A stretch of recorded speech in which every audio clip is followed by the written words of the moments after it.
ఈ రేవంత్ రెడ్డి గారు 400 ఎకరాలు ఈ హెచ్సియు ప్రాంతంలోనే ఎందుకు తీసుకోవాలని అనుకుంటున్నారంటే తెలుసా? ఫస్ట్ ఇది సిటీకి నడిబొడ్డున ఉంది కాబట్టి ఇగో చూడండి, సిటీకి నడిబొడ్డున ఉంది. మీరు గమనించి చూసినట్టయితే ఇగో చూడండి, ఇది మొత్తం హైదరాబాద్ అని అనుకుంటే మనం ఇగ ఇది మొత్తం హైదరాబాద్ అని అనుకుంటే ఇక్కడ ఒక్కటే దగ్గర గ్రీనరీ కనిపిస్తుంది చూడండి మీరు. ఇది ఒక్కటే దగ్గర గ్రీనరీ. ఇగో హైదరాబాద్ సెంట్రల్ యూనివర్సిటీ. ఇగో మీరు ఇక్కడ అవుటర్ రింగ్ రోడ్ గమనించండి అయితే చూడండి, ఇది అవుటర్ రింగ్ రోడ్. ఇగో ఇదంతా అవుటర్ రింగ్ రోడ్, ఇదంతా అవుటర్ రింగ్ రోడ్, ఇదంతా అవుటర్ రింగ్ రోడ్. మీరు ఇగో ఇక్కడ చూడండి, హైదరాబాద్ సెంట్రల్ యూనివర్సిటీ. ఇక్కడ మొత్తం గ్రీనరీ ఉంది చూసిర్రా? అంటే ఇది ఒక ఆక్సిజన్, అంటే ఊపిరితిత్తులాగా హైదరాబాద్కి ఈ ప్రాంతం అనేది. ఈ ప్రాంతాన్ని ఇప్పుడు మీరు దీన్ని చదువు చేయాలని అనుకుంటున్నారు. దీనివల్ల ఎన్ని ఎన్ని దుష్ప్రభావాలు ఏర్పడుతుంది తెలుసా? ఆక్సిజన్ కొరత ఏర్పడుతుంది, ముఖ్యంగా గ్రీన్ హౌస్ ఎఫెక్ట్, భూతాపం అనేది వేడెక్కుతుంది.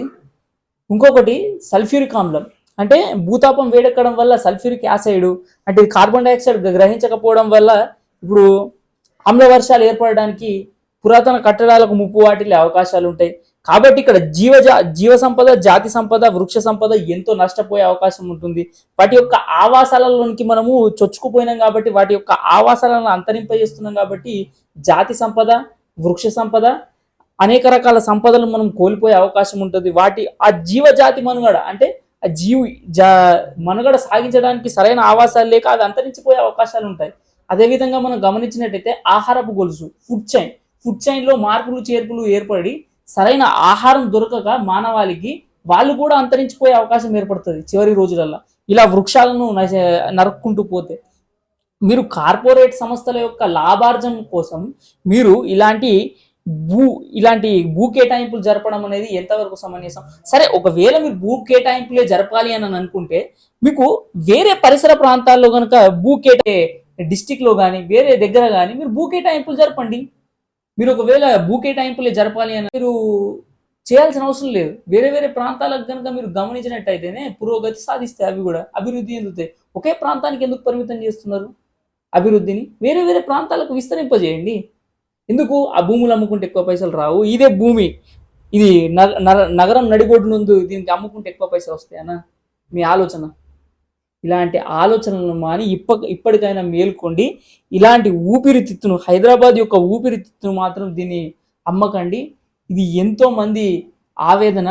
సెంట్రల్ యూనివర్సిటీకి సంబంధించిన స్థలము ప్రభుత్వాన్ని అని అంటున్నారు కదా, నేను ఒప్పుకుంటా. ప్రభుత్వ స్థలాలు ఇప్పుడు అటవీ ప్రాంతాలైనా అన్నిటిని అమ్మేస్తారా? అంటే జీవజాతి, వృక్షజాతి, జాతి సంపద ఏది ఉండద్దా? సహజంగా ఏర్పడిన అటవీ సంపద ఏది ఉండద్దా?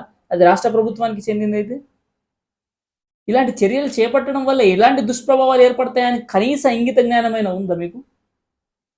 ఎన్ని రకాలైన మార్పులు చేర్పులు ఏర్పడతాయి?